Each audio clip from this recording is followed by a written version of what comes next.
And that is the brand new single from James Blunt. He's in the studio and he's happy to take your calls. 96900 693. James, welcome to 3AW. Yeah, thank you for having me. It's good to be here. You've been everywhere on this promotional tour. I've seen you 3 times on television at least. I've been selling my soul. It's the new music, the new album is a total sort of change of direction, and it's been a little while in the making. Yeah, I've been locked away in a studio, so thank you for letting me out. It's nice to talk to some normal human beings at long last. But of course, you know, I'm known for a couple of more melancholic, sadder, perhaps slightly miserable singles, and so actually it's been very nice to write a much more upbeat, energetic, exciting album. I want to talk about the album in a sec, but I saw a graphic, you wouldn't have seen it, when one of the shows was talking to you, and they called you a soppy crooner. That was what was on the pull-through, and I thought, that's a bit tough.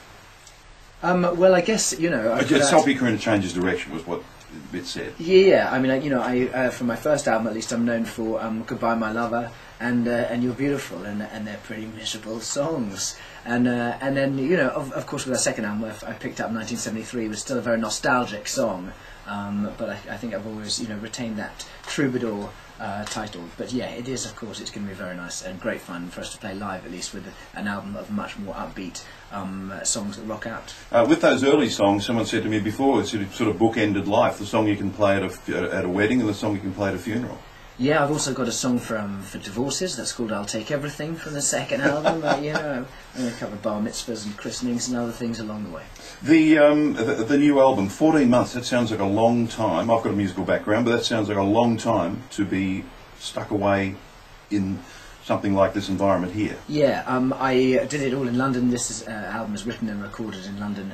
I have locked myself in the studio with my producer, a guy called Steve Robson. I think his wife is probably very jealous of the amount of time that I've spent with him locked away, but you know, we have loved every minute of it, and you can hear that throughout the music.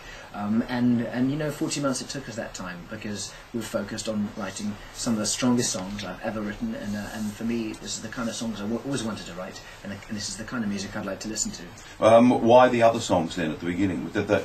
One of them came because you saw an ex-girlfriend with a new fella? Yeah, well, as I say, I used to play the electric guitar, but it was a hassle to carry around an electric and an amplifier, and so as I travelled around in the army, I carried an acoustic guitar the whole time. And the acoustic, if you stick me away in a corner on my own, I'm going to write songs that are more miserable, going, oh, poor old me. Especially when you're away fighting for your country. Absolutely. But instead, this has been a great chance now, where I've been in London, I've been able to go to a studio, and I've been able to pick up all the toys that are in the studio, from the bass, guitars, turn up the amplifiers, pick up an electric, and write a song and a collection of songs with all the optimism of your kind of teenage years, with all the energy that's now been allowed me. Our time with James Blunt is limited. Don't be nervous. If you want to call through, 96900 693 or 1332. Your music provided moral support when you were serving.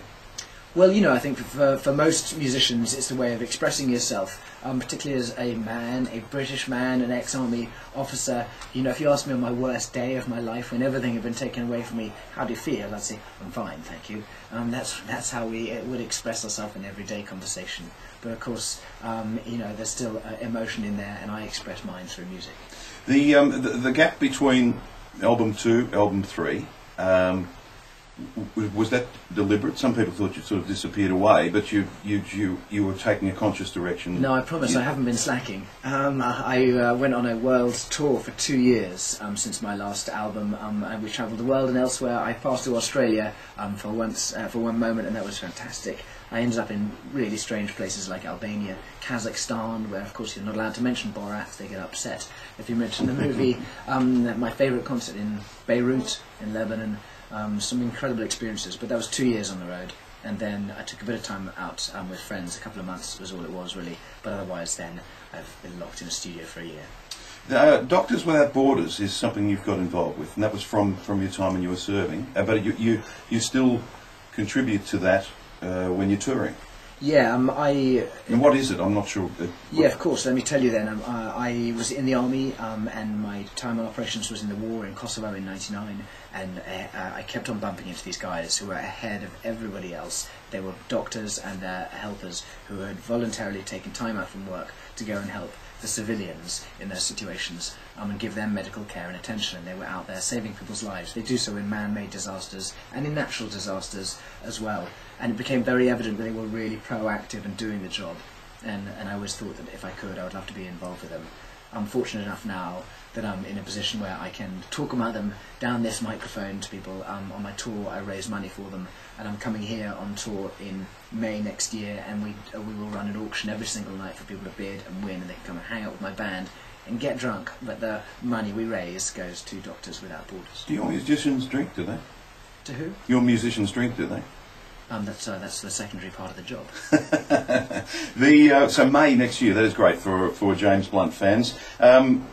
I heard on YouTube, I was shown this morning on YouTube, a send-up of your beautiful called The Cubicle. Have you ever caught up with that? Yeah, I have. That's a really good one. There are a couple. There's one called I'm Bloody Cold as well, but my favourite one is by an Australian comedian called Tom Gleeson. Have you heard of him? Great talent, yep. And he does a really great where James Blunt is obviously on the underground singing You're Beautiful to a girl, but he's the boyfriend of the girl. So I come in and I sing My Life is Brilliant, and he goes, yeah, great, whatever, mate.